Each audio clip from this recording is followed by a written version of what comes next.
Assalamu alaikum wa rahmatullah. Good morning, everyone. So, Alhamdulillah wa salatu wa salam ala Rasulillah ala alihi wa sahbihi ajma'in. All praise and gratitude belongs to Allah. And we send praise and peace upon His messenger and His noble companions. I'd like to start today by just giving you some introductory comments so that the groundwork for today's conversation is laid. By profession, as was mentioned, I am a teacher, and I consider the primary difference between a teacher and a speaker the following. A teacher likes to engage in conversation, while a speaker may be very professional at putting people to sleep.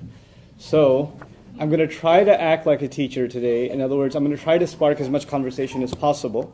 There are quite a few ideas I do want to share with all of you today, and maybe perhaps present a perspective that you may not have heard before. And that's really going to be the core of my attempt. Stuff that you could have read in a textbook or Googled and things like that, I'll probably go through it kind of quickly. And things that I think are unique perspectives that you might not get a chance to hear unless you come to a place like this, those are the things I'm going to try to highlight more so. Okay.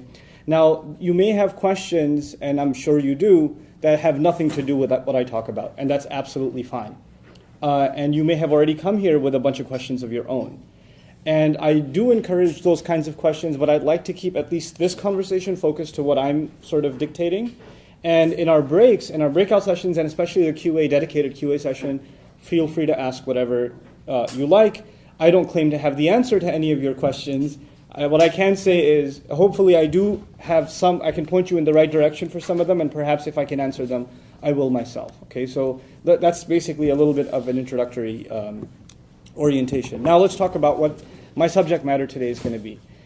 Basically, in this hour or less in this conversation, I have to share with you what Islam is about, and how to think about Islam. And what I'd ask all of you to do is to put your preconceived notions, and all of us have them, about everything, aside. Just pretend that you're like it was attempted that we're on a flight or something. Where you're sitting on a plane, next to you this guy, and you look at his like Abe Lincoln beard and you say, hey, so what's that about? And it's not Halloween, so what is that real? And then you say, and I say, okay, well, I'm Muslim. What's that? Never heard of it. Apparently you don't have CNN, but still. So we're having that kind of a conversation. Let me just tell you some stuff about Islam, okay? And if somebody wants to know about Islam, the first thing they want to know about, or they should know about from a Muslim perspective, what's the priority? Well, what's our faith? And our faith starts with faith in God. So I'll talk a little bit about faith in God Himself and what Muslims believe about God. The term God, the closest thing to it in the Arabic language is the word ilah. That's a sacred term. It's used in the declaration of Muslim faith. When somebody converts to Islam or accepts Islam, then they say this phrase, this Arabic phrase, La ilaha illallah, in which there's the term ilah. If you want to write that in English, it would be I-L-A-A-H, ilah. It's pretty easy to pronounce in English, okay? That's the generic term, you would say, closest to the word God in the English language. Now, the word ilah is pretty rich in Arabic because it means a few things. It means an entity that's worthy of worship, a deity. It also means the object of devotion and love. It actually also means someone you turn to in desperate times. It also means someone you are passionately in love with and can't stop thinking about. There's a slew of meaning that comes from the word ilah. And ilah literally also means the thing you lean on, what you lean on. In other words, when you're exhausted, you lean. So what you lean on is God. Now, for a lot of people who don't know that, they ask, well, we believe, or someone from another faith tradition might say, we believe God is love. Do you guys believe that? Well, actually, that's already embedded in the word ilah as we have it in the Arabic language. So oftentimes in translation, it's not put that way for oversimplification purposes. We just say God. But the word God in the Arabic language, and as is used in sacred text, is so rich that if we tried to do that for every word of the Arabic language, we wouldn't actually get a translation. We'd get like 8 synonyms per word, and then move on to and then 8 synonyms. It just wouldn't be functional language anymore. So that sort of thing can only come out in discussion and conversation, not really in translation. So we call Him Allah. His name is Allah. That would be spelled in English A-L-L-A-H, an emphasis on the L, okay, Allah. And we don't consider, there's difference of opinion among our scholars about what the word means. Some say it's the original name of God, true to God in all previous scripture as well. Interestingly enough, the Arab Christian tradition, which predates the Muslim tradition of Arabia, has been using the word Allah for God much before Muslims have. So, for example, to this day you will find, for example, Christians in Egypt, you'll find Christians in Lebanon, Palestine, other places, and their biblical tradition is actually pretty old. As a matter of fact, our Prophet even met Christians in the city of Najran at one point, and had interchange with them and discussions with them. And actually they as well use the word Allah for God. So it's actually an ancient term for God across cultures. It's not even something limited to Islam. That's the first, or one of the things I wanted to highlight when we talk about the word Allah. Now, what do we believe about this Allah? First of all, we believe that He's one, He's unique, He can't be compared to anything, that there can't be any imagery or something that kind of limits the imagination to what He might look like or what He might be like. We also believe that He has perfect attributes. In other words, if He hears, His hearing is perfect, it's limitless, it's infinite, and it has no beginning and no end. His vision is the same, His wisdom is the same, His knowledge is the same, His power is the same, His mercy is the same, His love is the same. So we attribute three things to every quality of God. So I'd like to highlight those three things so everybody's clear about them. The first of them is that they have no beginning and no end. That God's, like my hearing has a beginning and an end, but God's doesn't, Allah's doesn't. It has no beginning and no end. The second of them is that it's infinite. That mine, for instance, if someone's talking on the other side of this wall, I can't hear, but God's is infinite. It's not, Allah's is infinite, it's unlimited. And the third is that mine, my hearing or my seeing or any of my attributes for that matter, are granted. In other words, I don't own my hearing, it was given to me. It was a gift granted. My seeing was a gift granted. But His is His own originally. In other words, all other things are granted their qualities from Him. They are a grant from Him, but His are actually originally His own. So just to see if you're still awake out there somewhere in the wilderness, what are those three things that make God's qualities unique? No beginning, no end. Good, that's one. I'll wait. I'll make this awkward. I love making things awkward. This is what I do. Huh? It's infinite. It's infinite, sure. Third? Yep, originally His own. Originally His own, not given to Him by anyone else, right? So this solves a big theological problem for Muslims because we say things like a teacher is wise, and we also say God is wise. We say something like, a mother is loving. We also say God is loving. We will say things like, this car is powerful. We'll use the same attribute, powerful, for God. God is powerful. Well, how do we distinguish? Because the language, unfortunately, shares the word with us, with creation, and with God. Well, you keep these three distinctions in mind, and you won't fall into trouble.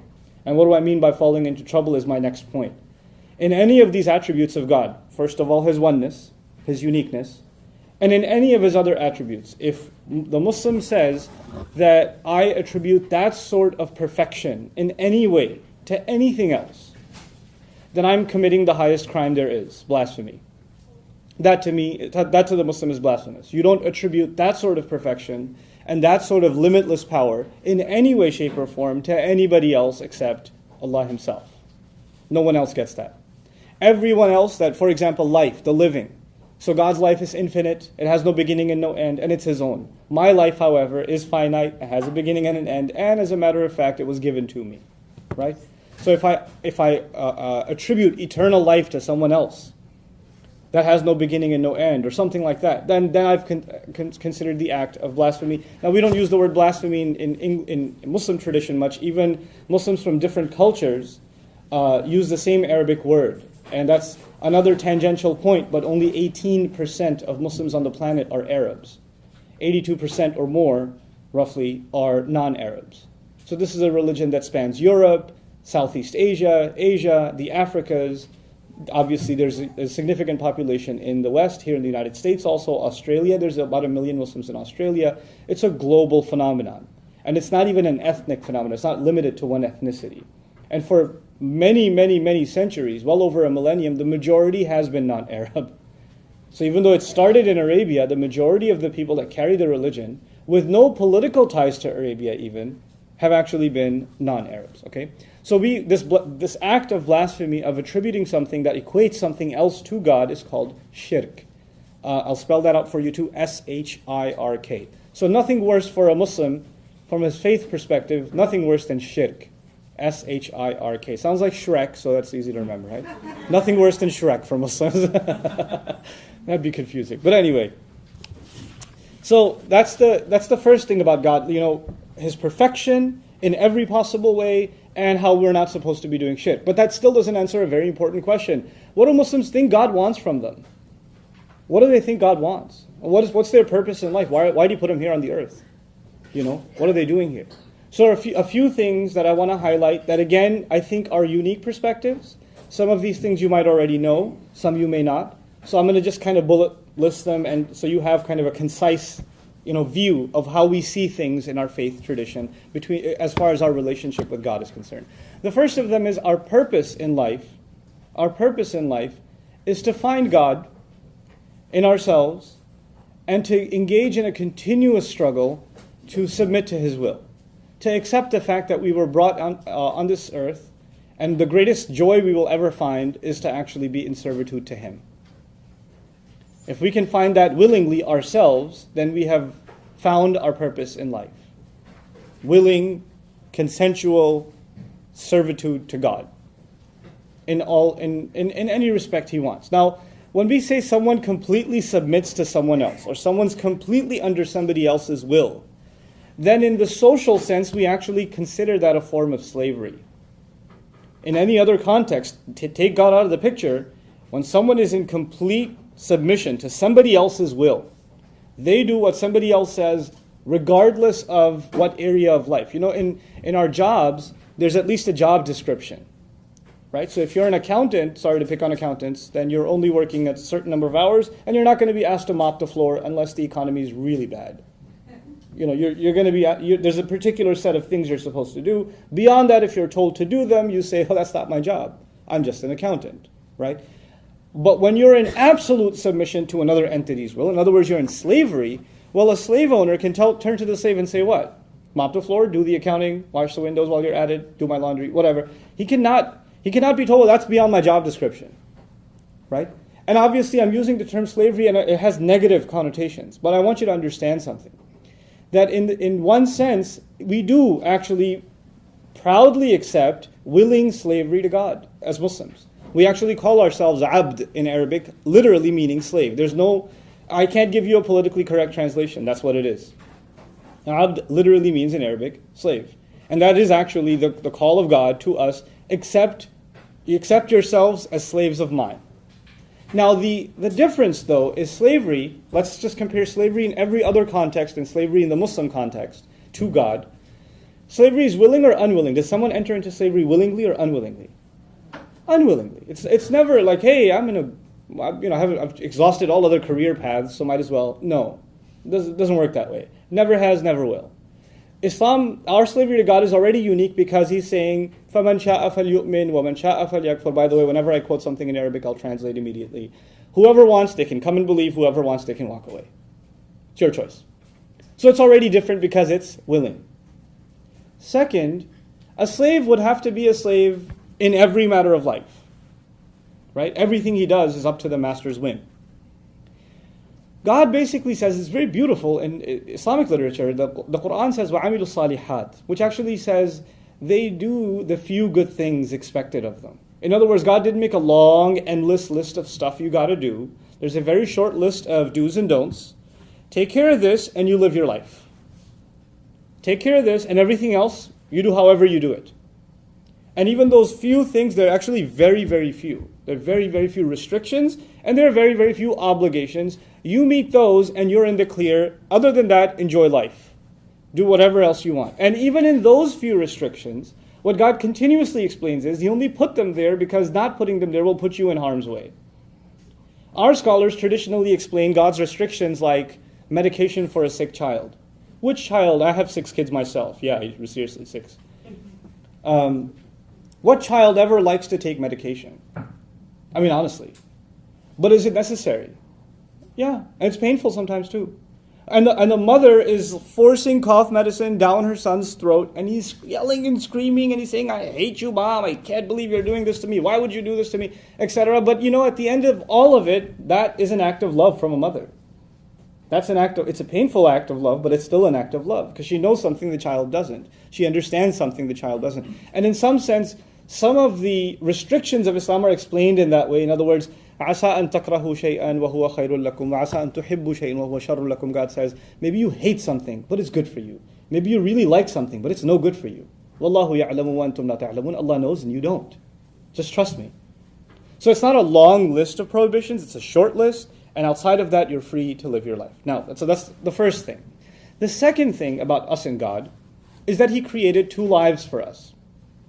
There are two lives. There's a life of this world, and there's a life in the afterlife. We believe in an afterlife, heaven and hell, day of judgment. All of our deeds will be presented before God, and people are going to be begging for God's forgiveness. And nobody's actually making it to heaven in Muslim creed unless through God's love and forgiveness. Our deeds alone aren't enough. That's unanimous Muslim creed. Nobody disagrees with this point. The Prophet was explicit in saying this. In other words, we can do all the good we want in the world, it's still not enough. It's going to have to be God's mercy and love at the end that saves us. It's always been this way. This is not a new idea I'm presenting to you.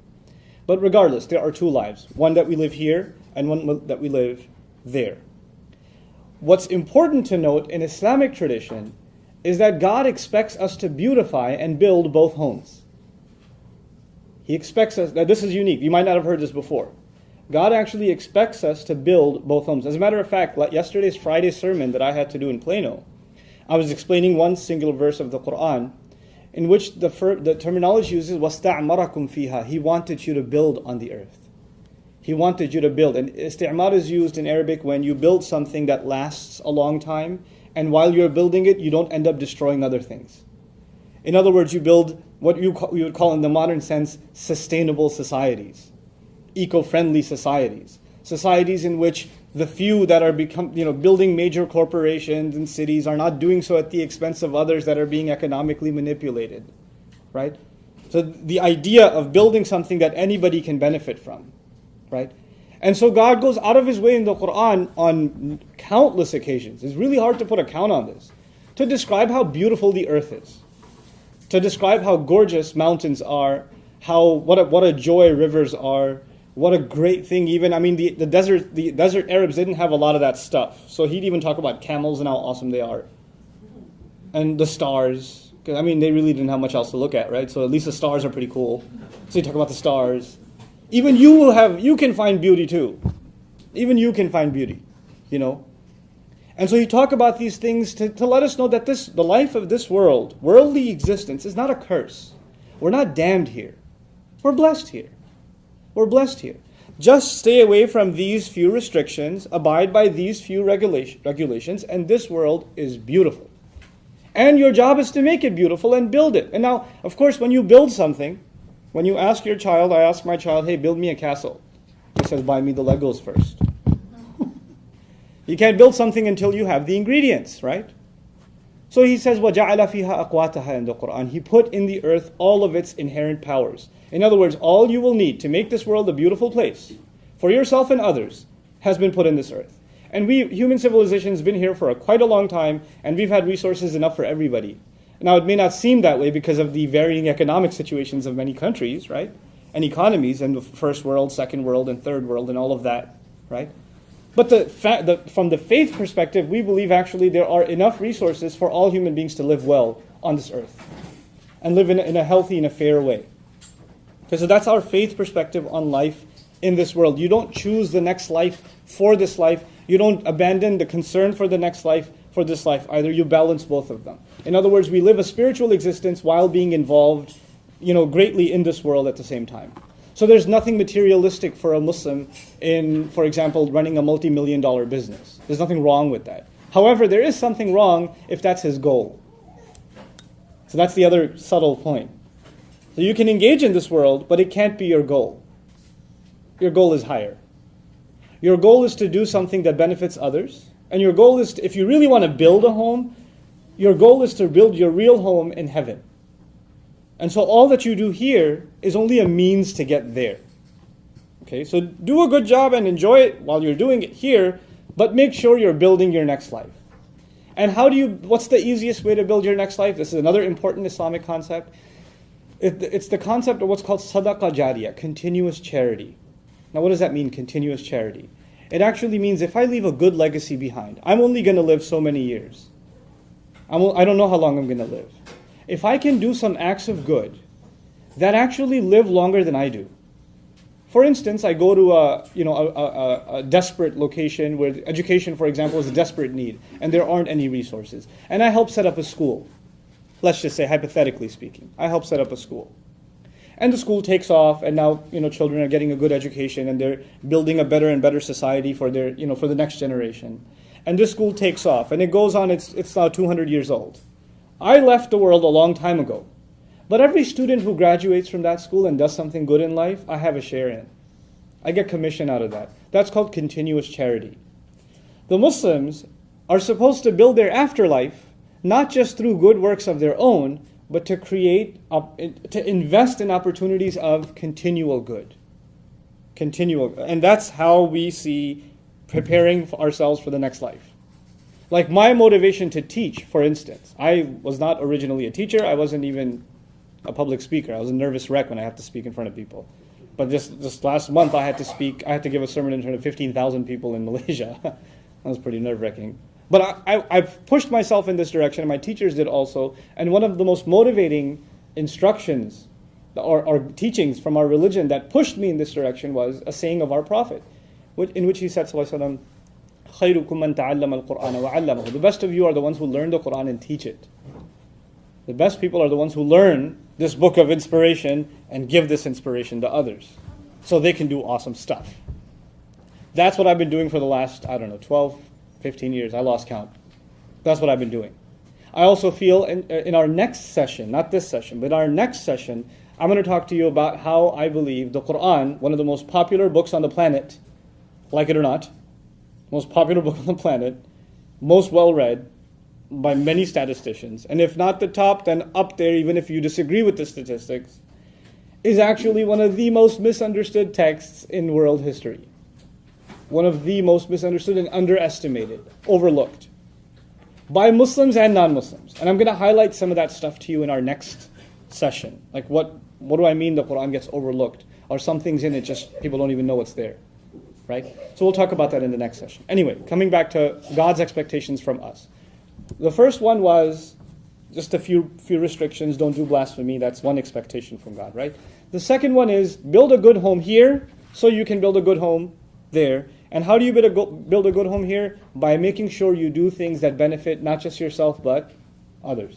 This is a fundamental concept in Islam.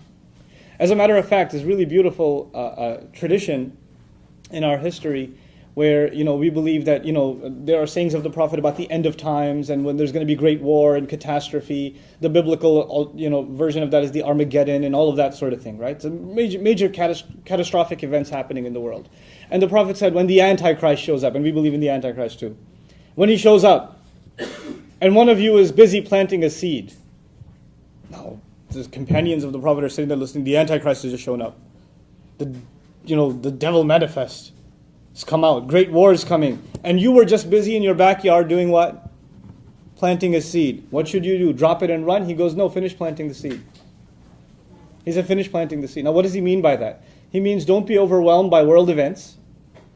Things are looking pretty bad in the news, and they're going to look worse and worse and worse. And you're going to think, what is my insignificant good deed going to matter? Who's going to benefit from that? Don't underestimate the power of good. Just do it. And you may not even live to see that tree. You may not even live to see it. But the fact that one day that tree might grow, and somebody might sit in its shade. Somebody else might eat from its fruit. Somebody else might take from that fruit and take one of its seed and plant another tree somewhere else. You don't know how this will benefit others and therefore yourself in the afterlife. So don't underestimate it. Right? So we value all good things and we don't get overwhelmed by the negative forces around us. The negative forces in the media around us. For a lot of Muslims, they get overwhelmed. Muslims are getting bashed in the media all the time. I'll give you a crazy perspective. So I went to Qatar in the Gulf states. Some of you might know where that is. So I went to Qatar recently and I was talking to Qatar TV. And they have this weird impression of what life must be like for Muslims in America. Because the only thing they have in the news from America about Islam is, let's burn a Qur'an, or, somebody flushed it down a toilet, or, Guantanamo Bay, or whatever. They have these weird, that's all they have. They have no other image of what Muslims are like in America. So I'm sitting with this anchor, a TV anchor, who's a British man himself, and he's like, so, life for you lot. You've got concentration camps, do you? was like, what? What are you talking about? It must be really hard being Muslim in America. I was like, I live in Texas. It was just like, they let you? I had a great kick out of that. You know what's crazy? To them, I'm actually an ambassador of the United States. I have to tell them what life is like in America. Go figure. I have to tell them, no, it's great here. What are you kidding me? We have some of the best mosques and some of the most flourishing Islamic communities and youth groups and educational programs and good relations with churches in our neighborhood. And we got a lot of good stuff going on. But don't they hate you? It's like, some people might, but they don't really show up much. You know, people are curious. People want to know. People would like to hear. And I respect those of you that came here. I don't think it's easy. If I only knew about Islam from listening to the radio, if I only knew about, oh my God, if I knew there was a mosque in my neighborhood, I'd move. That's terrifying. So the fact that you're here to me is an act of bravery, honestly. But at the same time, I think there needs to be more acts of bravery. Oh, it's okay, baby. Okay, it happens. I'll wait, it's too distracting. It's okay. So what I was going to say, you know, I stop and give kind of moms their due because my kids do that all the time in the middle of my speeches. So it's all good. What was I talking about though? God, I forgot. Bravery. Bravery. You know, I learned something, and I recently started traveling, like internationally. I've been traveling across the U.S. for a long time. But one of the things that I've learned, and it's been a real life lesson, and it sounds cliche, but it's a true life lesson.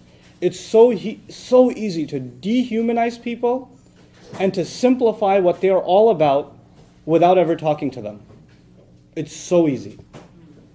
For God's sake, you could just say, oh, all of them are like, and you can fill in the blanks yourself.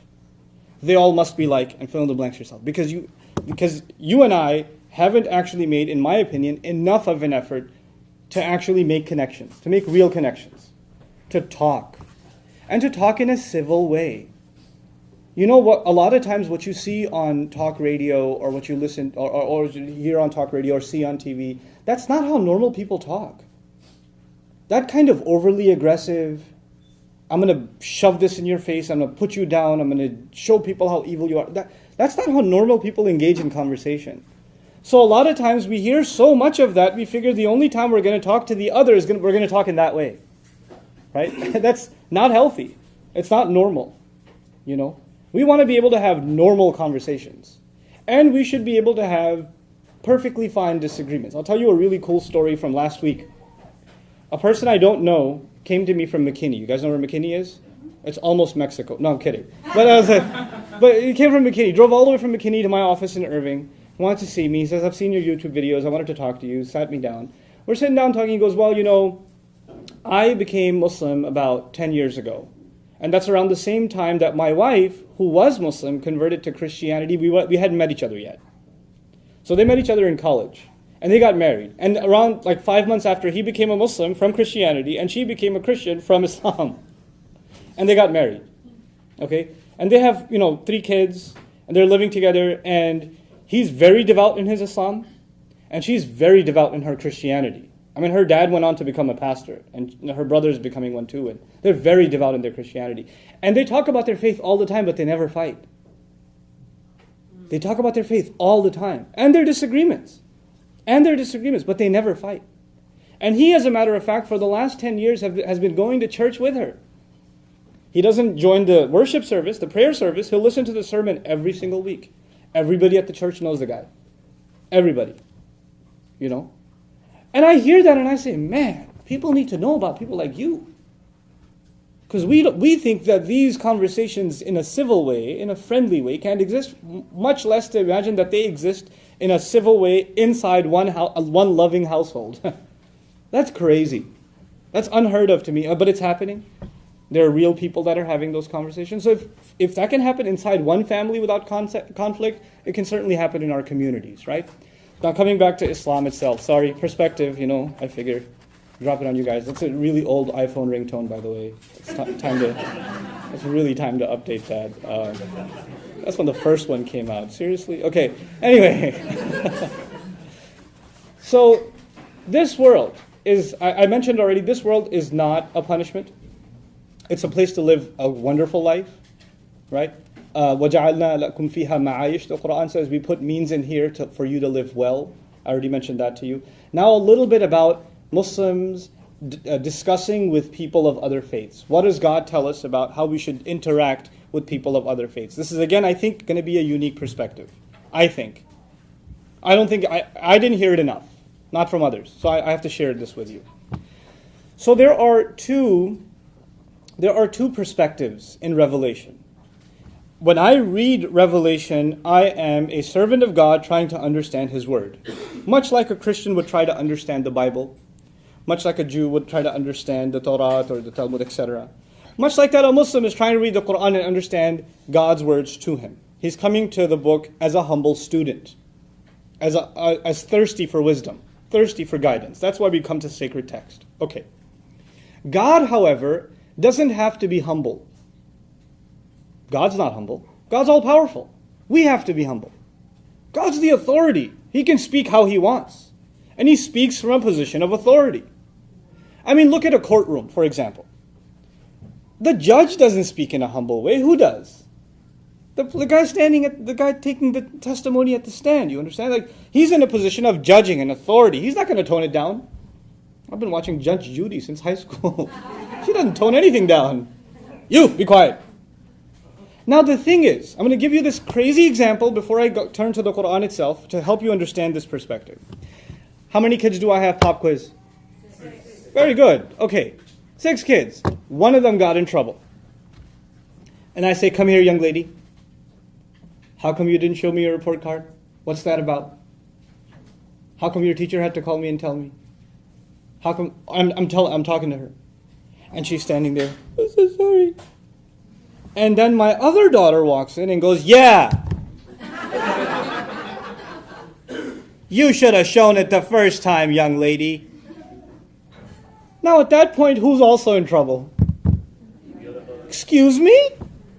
When did you become me? Who do you think you are?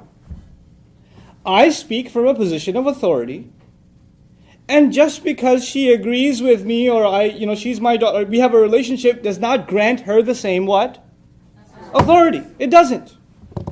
Revelation speaks from authority. The reader of Revelation is not granted that authority.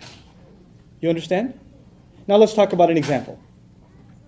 God in the Qur'an finds, for instance, and I'm not going to wash it down for you, I'm just going to tell you like it is. God in the Qur'an, for instance, teaches Muslims that attributing a son to God it angers Him. It's beneath Him. That having a child is a quality of creation, and those who say it are engaged in blasphemy. Oh my God, if I tell that to a Christian friend. It's in the Qur'an. I can even cite the verses for you, chapter 19, read the ending. Have fun. Now here's the thing. Here's a story from the prophetic times. Just to put things in perspective. A group of Christians heard that a man in Arabia is claiming to be a prophet. Claims that the angel Gabriel came and gave him revelation. And it confirms previous scripture that was given to Moses and Jesus. And talks about all previous prophets that of notice. And especially Arab prophets that aren't even mentioned in the Bible. And says that it's a confirmation of all previous scripture, and he's claiming that this revelation, for all those who have previous scripture, will find confirmation of their truth in it. So they say, let's check it out. So a group of learned Christians from a place called Najran in Arabia traveled to Medina, where the Prophet was, to meet with him and say, what are you talking about? We're Christians. We believe in revelation. What is this thing you call revelation? Let us see. Now, they didn't have hotels back then. Those are some really squeaky chairs. Hold on, let the who squeaks end and then I'll talk. Because this is a fun story, I don't want you to be distracted. Okay. So these Christians came and they want to engage the Prophet and his claims in dialogue. They didn't have hotels back then. Guess where they stayed for the few weeks that they were in Medina? In the mosque. They were kept in the mosque. They were guests of the mosque. And they were to pray. because these are obviously people of religion, people of faith, so on a daily basis they are going to engage in their Christian acts of worship. Guess where they prayed? In the mosque. By the Prophet's dictate. And guess who they prayed to? Jesus. Openly. Out loud. The companions of the Prophet hearing Jesus being prayed to where? Inside the mosque. Inside the mosque. And the revelation itself says that when anyone says, Ar-Rahman, the most loving, merciful, took a son, the heavens shake. That's how offensive God describes it in the Qur'an. But that's God's perspective. And the Prophet and the companions are just human beings. His wrath cannot turn into what? Our wrath. We still have to deal with our neighbor with love. And what they believe that's between them and God, not between them and us. So God can pass judgments, and He has the power to. He passes judgments in all revelation. Sure. You can disagree with those judgments, and they may be up to discussion. But the fact that we don't have the authority to take that rage and convert it into ours, that's important. Because that to us is blasphemy. Because now you're saying, I share in God's control, in God's authority. Unfortunately, there are people who read God's word in other religions too. And they don't understand this very important point. They start drawing from the authority of God and start exacting that authority for themselves. It's a very tragic thing. And it leads to a lot of hateful speech. All right. Will do. So, when we study the Qur'an, we study it from the perspective of humble students, was my next point. We understand the Qur'an from the perspective of humble students, not from a position of judging others. That's up to Him. Let His revelation judge, between you and Him, you work that out. That's not my domain. That's not what I'm there for. Does Islam preach respect for other faiths? A funeral service was passing by and the Prophet was sitting. It was a Jewish girl who died. He stood up. When he stood up, the companion said, why are you standing? It's a Jewish girl. And he said, is she not a human? And he was teaching them. Is she not a child of Adam? And he stood up. And he made them stand. Out of respect. The religion it teaches respect for others. It even teaches respect for people who act ignorantly, who act or say hateful things. A man shows up to the prophetic mosque. The Prophet's mosque now is one of the most grand structures and most revered, sacred sites for Muslims in the world. At the time the Prophet was still there, a man walks into the mosque, goes in a corner and starts urinating. In his presence. The companions get up and are about to tackle this guy, and he says, wait, let him finish. And the guy finishes, and he's walking away. And he pulled him to the side and said, my dear brother, this place is sacred, we pray here. It would be wise to not do such a thing here in the future, if you could. Nothing else. The guy became Muslim. Because there's a way to deal with others. Now, why am I sharing these stories with you? Because we're living in times of very low tolerance. We're living in times of very, very low tolerance. The first thing needed, when you want to understand someone else, is you have to humanize them. You have to see them as a decent person. You have to see them as a fellow, not just a fellow human being, in our case, even fellow citizens. People that have the same concerns. People that want the best for their neighborhood, their city, even their country. If you don't see them that way, there's no point in conversation, because the preconceived notions can override any hopes of civil conversation. They override them. They undo them. And so these are a few things that I thought were priority in highlighting in our conversation today. Of course, Muslims pray 5 times a day. We fast in the month of Ramadan. We have this really, really cool ritual called the Hajj. I'd love to tell you all about it. It's the commemoration, it's the celebration of the legacy of Abraham and his sacrifice. Right? Those of you that come from Judeo-Christian backgrounds believe in Abraham and his sacrifice, of the many sacrifices he made for the sake of God. We have this yearly worldwide convention that celebrates his sacrifices. It's called Hajj. We go and we sacrifice animals in the millions and give them in charity in Mecca. We actually go around, if you've seen pictures of Mecca, that house we believe was built by Abraham. The animals we sacrifice are actually a commemoration of the alternate sacrifice he made. We give the animals in charity. And then on top of that, we pass by these 3 places and we pebble. There are 3 monuments, we pebble them. They're considered pebbling the devil. It actually commemorates that when he was taking his son for the sacrifice, the devil came to him 3 times and tried to stop him. And symbolically, he threw pebbles at the devil to shoo it away, because he was going to make a sacrifice for the sake of God. And that's a part of our ritual at Hajj, at that pilgrimage. So actually, Abraham is a really heavy figure in Islamic discourse. We consider ourselves a very Abrahamic faith. Abraham is a very, very, very big deal. And Muhammad himself, may peace and blessings of Allah be upon him, is a descendant of Abraham from the line of Ishmael, which is another fun conversation. But anyway. But as I leave you, because in the next session I'm going to talk to you guys about the Qur'an, and now I'll just take open questions from you guys. As I leave you, I just want to say one more thing. Most people don't know. The most talked about person in the Qur'an, is Moses. Moses is a really big deal to us. He's a really big deal to us. And, by the way, far more, and Muhammad, by the way, by name, is only mentioned 4 times in the whole book. Moses, there's over 70 passages about him. You know why I mentioned that? I mentioned that because a lot of people think Muslims are anti-Semitic. They hate Jews. Moses. We can't. The phrase sons of Israel, Israel, we believe is a prophet. His other name is Yaqub, Jacob. He's a revered figure. The word itself, Bani Israel, sons of Israel, is a respected term in the Qur'an. He criticizes some among them for their behavior. That doesn't give anybody license to be anti-Semitic. And this is even a conversation with the Muslims in the audience who don't understand their book properly sometimes. It's not. And the more prophets from the Israelites are talked about in the Qur'an than any other.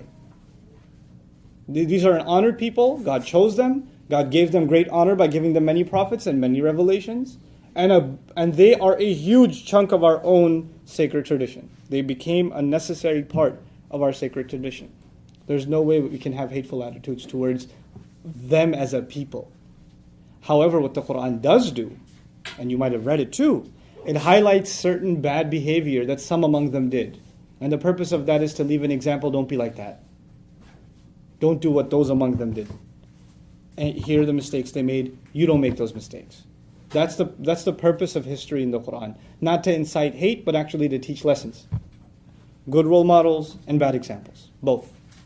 Learn lessons from the good examples and hear lessons from the bad. And actually some of the heroes mentioned in the Qur'an, non-prophets, are also Israelites. Some non-prophetic heroes. Believers who stood up for the right thing, no matter what. And you should learn from them, are actually Jews. They're talked about in the Qur'an. This is in the text itself. I'm not making this up. I can cite it for you if you're interested in finding out where this stuff is. So that was a little bit of an overview. You are totally free to ask questions. And hopefully they have to do with some things I talked about. But if not, you can just, if you're curious about something else, and you'd like at least my perspective on it, I can share that with you. Yes? Okay, sure. I hear what you say about, wanting to really devote your life to Allah and to be like a servant and something. My question, which has always been a question I had regarding Christianity too, is it almost makes God or Allah sound like a person that you have to serve. I'm trying to understand what is that purpose. I understand the good and you wanting to build your life and make, and to do other people and build something that lasts and all that stuff. And I do understand that. Mm-hmm. But I don't understand it from the perspective that God or Allah expects that of you, and what is that? Why is it that they sound like a human being wanting something? Great question. So her question wasn't very loud, so I'll repeat it. But, when we talk about the expectations God has of us, it almost makes him sound like a human being having expectations. And a lot of the attributes we describe of him, like love and, mercy and things like that, they seem like human attributes. And there are reasons for that. The first reason for that is actually that human qualities of love, mercy, pursuit of knowledge, wisdom, justice, all of these things are actually inherent qualities in us that reflect what God gave us of him. Because he put of his the special thing, he created the ruh, which is in English translated the soul, into us.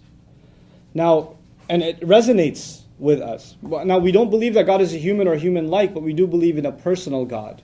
In other words, a God that speaks to us, a God that loves, a God that wants, a God that even hates. He hates certain things. You know, the Prophet would tell us he likes 3 things, he hates 3 things. God hates 3 things. Like, you know, just hearing something and passing it on without verifying, he hates that, for instance, right? So there is that personal relationship. It's not a philosophical entity of some kind of divine being or unique, powerful being that's machine-like or, you know, apersonal. It is a personal God that, in fact, we believe in. And that personhood of God, where he, you know, directly communicates with us and expresses his expectations to us, and even I consider his love to us through his word, it just pours out of the text. It pours out of when he speaks to us directly. And that in the Qur'an session, I'll share some of that stuff with you. And I think that'll become clearer. Sure? Me? Yeah, you and then you. Yeah. Okay. I want to read, I'll stand up. especially about the word tolerance. And Sure. This is a question to consult because I come from a Catholic background. Okay. As a former Catholic, we know that there is a world authority that is called the Pope. Sure. My question, and I will explain why I have a question, is if the Muslim world has a worldwide leader. And the question is because of, when you mentioned the word tolerance, that yes, there is a lot of a lack of tolerance toward Islam. When I hear the news and when I read the news and I hear, in this case, Muslim people behaving a certain way in some countries in Africa, behaving a certain way in sometimes in the Middle East, and acting intolerant with other people from the same country who have different faiths. I mean, who is leading them? You know what I mean? It's not, of course, it's not a situation of problem. It's a situation that happened before in the Christian world, especially in the Middle Ages. Right. Intolerance towards other movements. Sure. My question: why is this happening?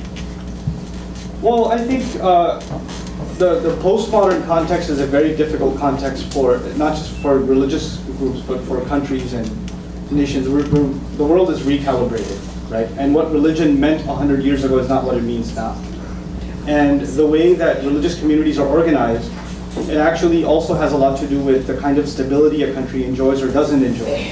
So for instance, you'll find at certain points there are massive riots in the Muslim world over some religious issue, right? And there are violence breaking out, cars being flipped over and burned, and all kinds of crazy stuff happening.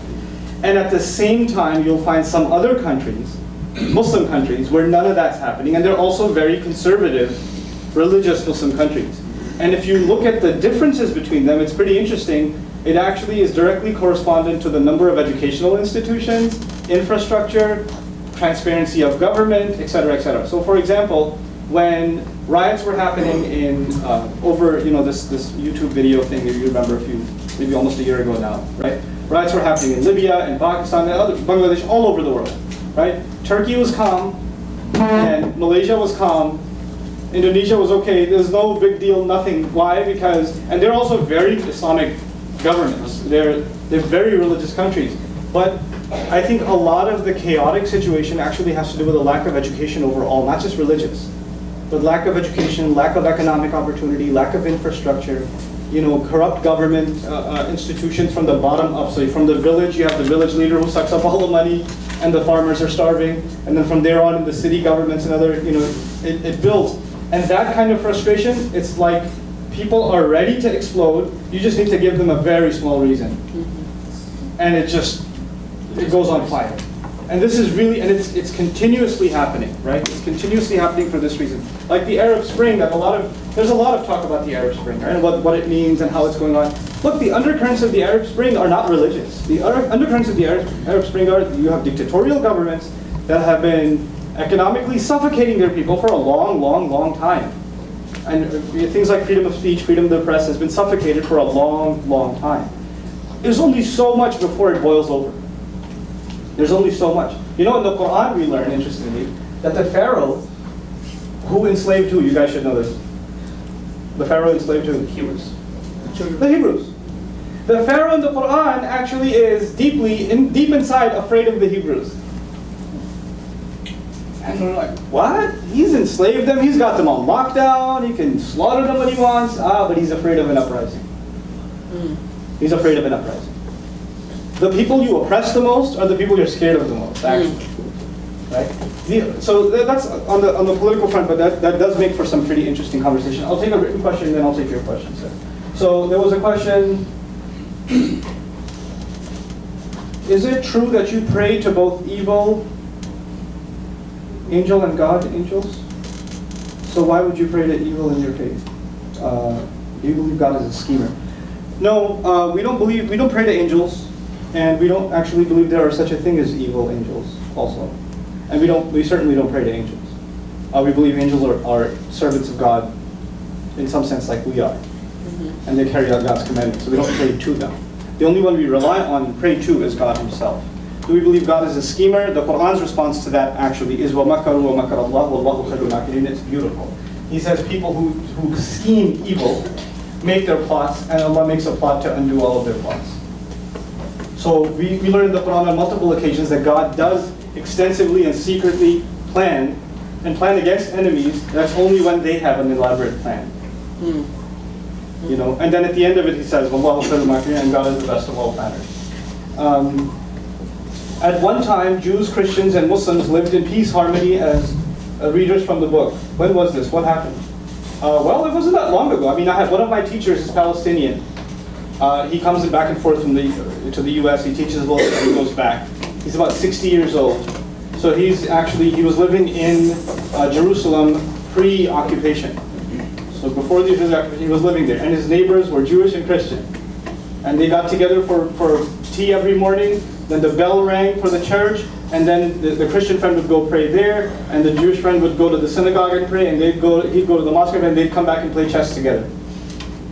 And this was the life. I mean, can you imagine? This seems like some hypothetical, crazy fantasy world where Muslims, Jews, and Christians were hanging out with each other in the Arab world. Are you insane? Yeah, this was actually happening in 60 years ago. This was our world. This is not some ancient times that are long gone. And if it happened then, it can happen now. It can. It's just we think these things have become so difficult, and I honestly think it's a direct result of alienation. People don't actually talk to each other. People don't talk to each other. You'd be surprised how many barriers that breaks.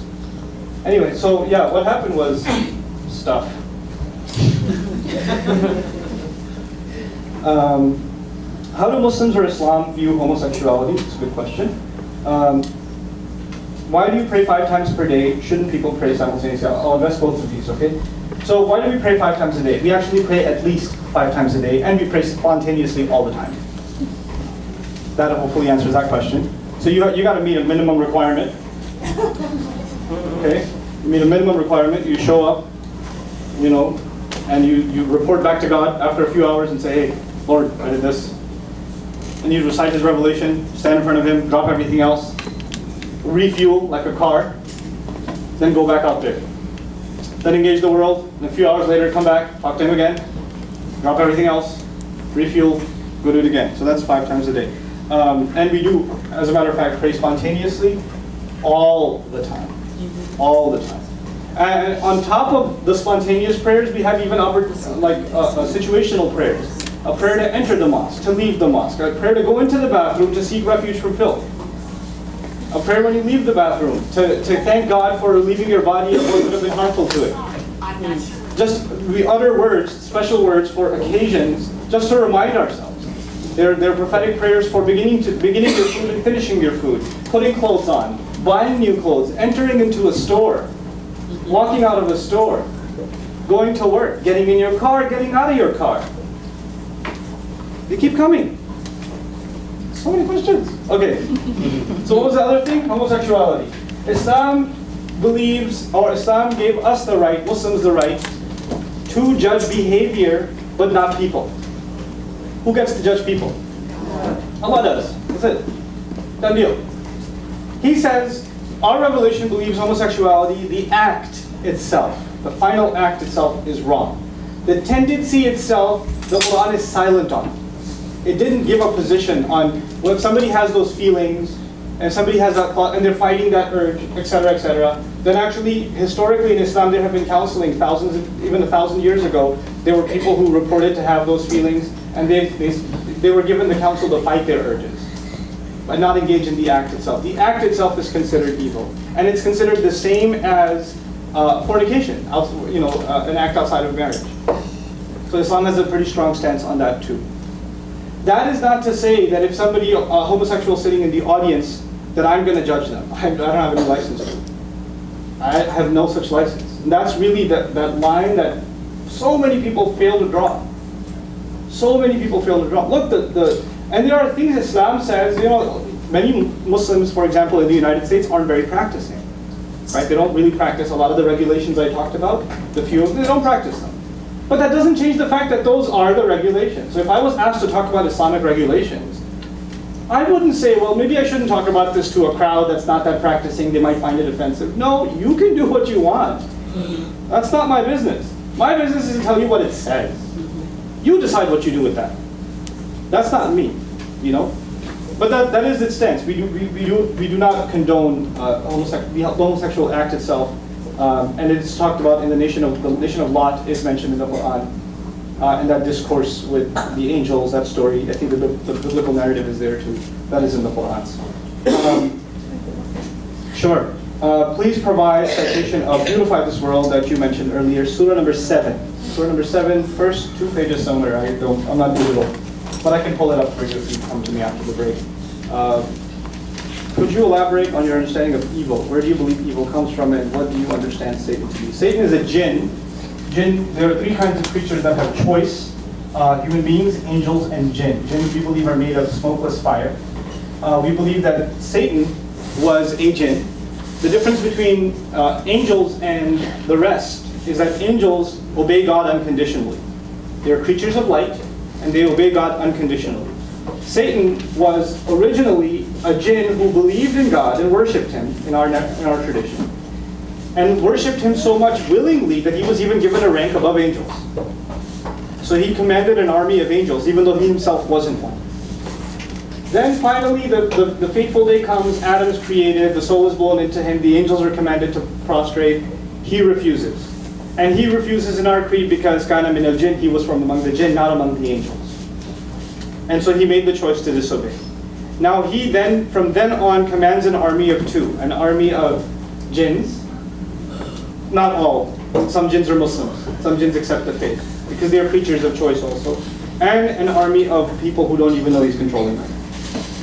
So he's got 2 that work with him, that are both talked about in the Qur'an. We believe that about evil, it's not something that's talked about in the Qur'an as a separate entity. But we do say, وَالشَّرُّ لَيْسَ إِلَيْكَ. We don't attribute evil to God ever. In the next session, I'll talk to you about how the Qur'an talks about evil, and I think it will highlight our stance on evil a lot better. I talked about the real things as well. That's good. Is your God, Allah, considered a loving God? You can answer that for me? Can you answer that for me? Yes. Why? Where do you get that from? Because from the word I gave you in your notes that one of you wrote down. What was that word? Ilah. Ilah. The word ilah, which is the Arabic word for God, actually includes obsessive love and the object of love, and love itself is included in the meaning. And that's not some meaning that you'll find in a modern dictionary. As a matter of fact, that's the classical Arabic meaning of the word. Aliha ila fulan, to be obsessively be in love with someone and to incline towards them.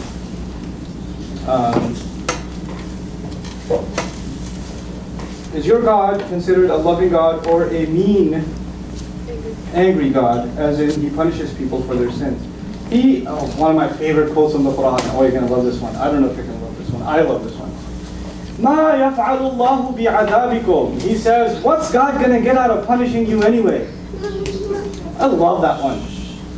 Another place he says, إِلَّا مَنْ رَحِمَ رَبُّكَ وَلِذَلِكَ خَلَقَهُم. The ones, except he's talking about people that were obsessively disobedient and rebellion against him, and he goes that his justice might come to them, except the ones who he shows love and mercy to. وَلِذَلِكَ خَلَقَهُم means, and that is why he created them to begin with. In other words, He created them to show them love. The purpose of human beings, one of their purposes, on the one hand, turn to me in slavery, on the other, so I can show you love and mercy. It's the function. You know, God is not out to destroy people, or to throw them in hell and fill hellfire with them, and you know, this fire needs some fuel. It's not like that. One of my favorite traditions of the Prophet, this one's awesome. We believe heaven has levels.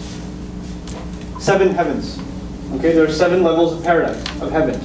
So when people go to heaven, good people, economy class heaven, then there's like deluxe, premium, and there's the elite, golden package, platinum, whatever, There's the 7th heaven. And the Prophet would describe the distance between the first and the second heaven is like the distance between the earth and the stars.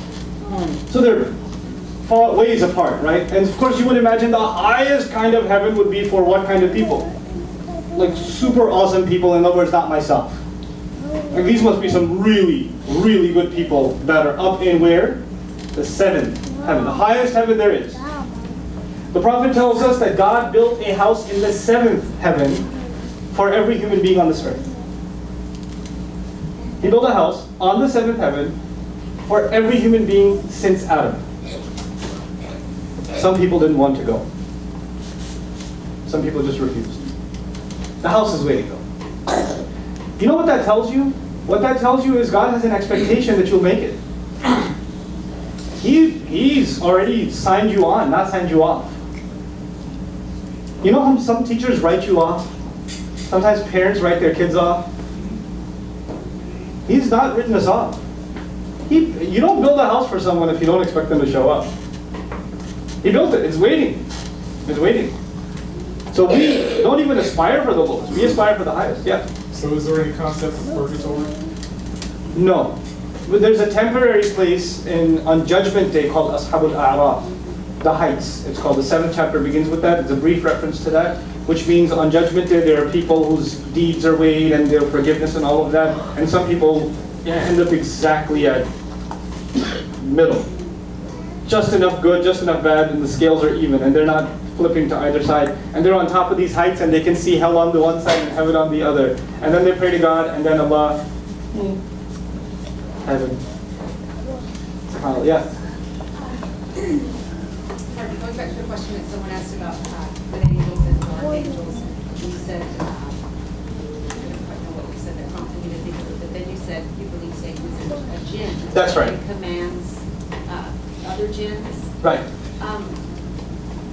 So angels are good beings of light that obey God's every command. That's right. Do you not believe, I guess you would say, like in demons, or are the jinns? The closest thing to demons bad? would be jinns. So they're kind of like, would you believe, or would you say they're like bad, unseen things that can move in our lives? Sure. Sure. Jinns. Yeah. Okay, Sure. so We also believe that they don't have power over us.